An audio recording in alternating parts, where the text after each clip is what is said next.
La parole est à présent à Monsieur le Président Boris Vallaud pour le groupe socialiste pour une durée de 10 minutes.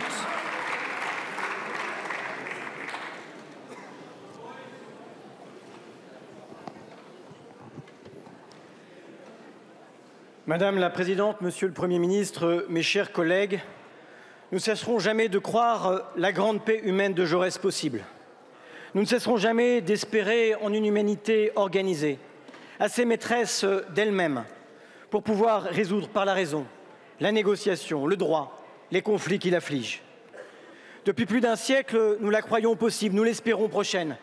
Nous œuvrons sans relâche à ce grand dessein, tant de fois contrarié pourtant, tant de fois démenti dans le sang et dans les larmes, dans la trahison parfois.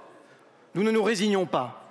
Mais nous savons aussi de l'histoire que le pacifisme le plus exigeant ne tolère ni la servitude ni la soumission, et que la guerre, toujours détestable et parfois inévitable lorsque s'abat le fascisme sur la démocratie et la liberté. C'est beaucoup de se battre en méprisant la guerre, écrivait Camus à un ami allemand. Aujourd'hui, l'ami pourrait être russe et Camus parlerait ukrainien. Il y a 10 ans, en 2014, alors que le peuple ukrainien déjà portait son regard à l'ouest et rêvait d'un destin européen dans ces journées folles de courage et d'espoir de la révolution de Maïdan, la Russie commençait son invasion méthodique et cruelle de l'Ukraine, dans le Donbass et en Crimée. Et rien n'arrêterait plus jusqu'à ce jour l'impétuosité de ses désirs de conquête.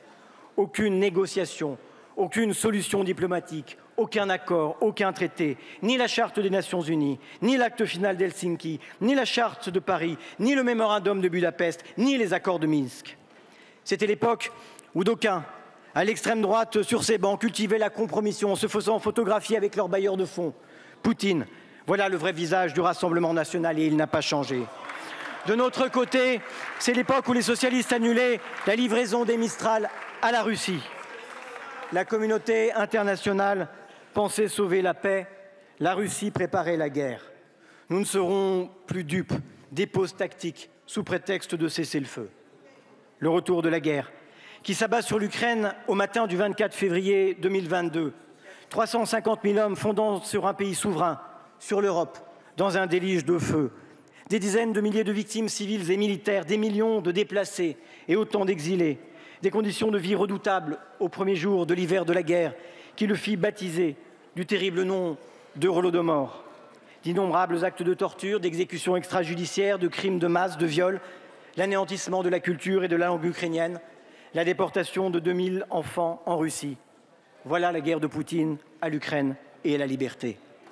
Cette guerre est le visage sanglant de la guerre lancée par Vladimir Poutine à l'Europe.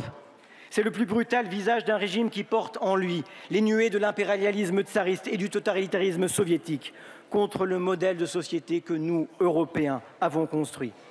Les Françaises et les Français doivent se rappeler chaque jour que le pouvoir du Kremlin cherche à abattre nos institutions, nos libertés, notre sécurité. Les prochaines élections européennes sont déjà sa nouvelle cible. Français, nous sommes les alliés des Ukrainiens qui, dans cette guerre, ne défendent pas seulement leur patrie, mais la possibilité de la paix et l'avenir de l'Europe. Voilà pourquoi, depuis le premier jour, nous avons condamné l'invasion et réclamé des sanctions exemplaires contre la Russie. Voilà pourquoi nous soutenons depuis le premier jour le rétablissement de la souveraineté de l'Ukraine dans ses frontières de 1991. Voilà pourquoi nous soutiendrons, pour eux, pour nous, son effort de guerre et l'envoi des armes nécessaires à sa défense jusqu'à la victoire. Chacun le sait aujourd'hui. La paix durable entre les nations, la paix définitive en Europe nous échapperait dans la défaite de l'Ukraine et la victoire de Poutine. Mais aujourd'hui, force est de constater que l'Ukraine peut perdre la guerre. Son offensive de l'été n'a pas été le succès escompté. Et la situation est extrêmement difficile sur plusieurs points de la ligne de front. Les armes sont insuffisantes et les munitions, désormais, viennent à manquer pour faire face aux bombardements russes, dont la puissance de feu est infiniment supérieure. Les canons César sont là, mais ils sont silencieux. Les retards de l'aide occidentale aident la Russie à lancer des opérations offensives et l'Ukraine ne tiendra pas sans notre aide. Celle des États-Unis est bloquée au Congrès par les soutiens de Trump, celle des Européens est insuffisante, celle de la France est insuffisante. Le président de la République appelle au sursaut, fort bien, mais constatons en vérité qu'au-delà des mots, les actes ont manqué et la France n'est que le 14e contributeur à l'effort de soutien à l'Ukraine, bien loin de l'Allemagne, de la Pologne, des États baltes. L'heure est à l'unité et à l'efficacité, pas à la discorde chez les alliés. Je le dis avec gravité, la situation ne saurait s'accommoder d'équipés solitaires. Des effets de manche et des tergiversations dont le président Macron est coutumier. Évoqué il y a quelques mois le souci de ne pas humilier la Russie, puis aujourd'hui la possibilité d'engager des forces combattantes que les Ukrainiens eux-mêmes ne nous demandent pas. Ce n'est pas de l'ambiguïté, c'est être inconstant pour ne pas dire inconséquent, et cela est grave et désinvolte. Le président, en définitive, moins inquiété Vladimir Poutine que nos alliés eux-mêmes, qui se sont désolidarisés de ses propos, et les Français, qui les ont largement réprouvés. Je crois nécessaire, Monsieur le Premier ministre, que vous ayez aujourd'hui, devant la représentation nationale, la clarté de dire que cet accord ne prévoit en aucune manière l'envoi de troupes combattantes. Je le dis encore, il ne faut offrir aucune victoire à Vladimir Poutine, et surtout pas celle de la division des alliés européens. C'est ensemble et unis que nous sommes forts. Et à cet égard, il nous faut dès aujourd'hui, il nous faudra plus encore demain si Donald Trump venait à être élu en novembre, imaginer la possibilité de l'isolationnisme américain et ses conséquences sur notre sécurité collective en Europe.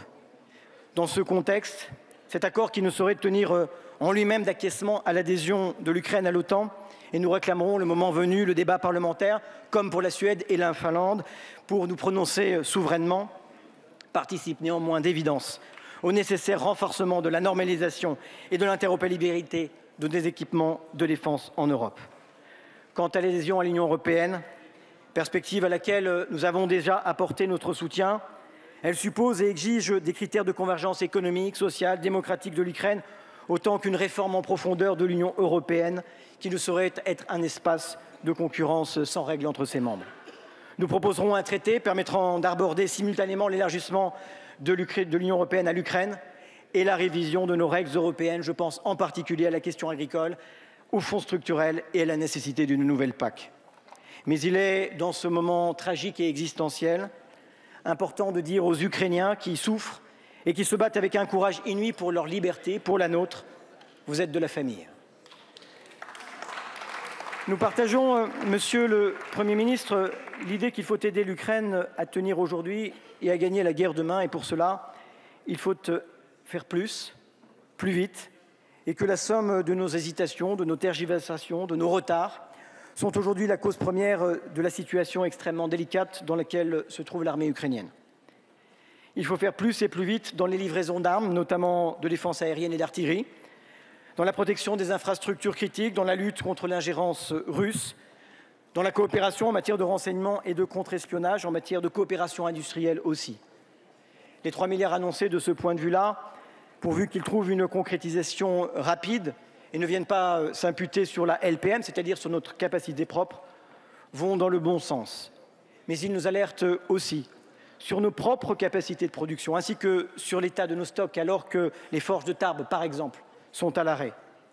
Il y a quelques mois, nous vous demandions où sont les masques. Nous vous demandons aujourd'hui où est la poudre. Il faut investir, produire, livrer. Et en se prononçant en faveur de cet accord, les députés socialistes et apparentés disent à nouveau leur soutien à l'Ukraine, à la démocratie ukrainienne, au respect du droit international, à la paix. Mais ils ne donnent quitus de rien au gouvernement et ne signent aucun chèque en blanc. Nous voulons que la représentation nationale soit régulièrement informée et associée aux décisions qui concernent l'Ukraine.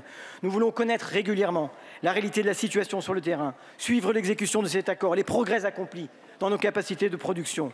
Et nous souhaitons, je le dis à mes collègues, pour cela, que la Commission de la Défense se dote de façon permanente des prérogatives d'une commission d'enquête pour pouvoir exécuter la bonne exécution de cet accord. Il faut dire à nos concitoyens que cet accord ne peut pas être de quelque manière que ce soit une entrée en guerre contre la Russie. Qu'il est au contraire par le soutien qu'il apporte à l'Ukraine, à sa résistance, la meilleure des garanties pour notre sécurité et pour la paix, et probablement la plus grande des assurances que nous n'aurons jamais à engager nos troupes. Ainsi que le déclarait ce matin le président Zelensky, nos enfants ne mourront pas en Ukraine si nous sommes au rendez-vous. Pour conclure, je veux dire aux Françaises et aux Français que cette situation inquiète très légitimement, que les députés socialistes partagent cette extrême inquiétude. Qui serions-nous, qui croirions-nous être pour ne pas voir les périls du moment? La seule chose que nous voulons, à travers cet accord que nous soutenons, c'est que tout soit entrepris sans que nous-mêmes n'entrions en guerre, pour qu'en Ukraine, en Europe, en Russie même, où le courage et l'espoir ont pour toujours le visage d'Alexandre Navalny, la paix est le dernier mot. Je vous remercie. Merci beaucoup, Monsieur le Président.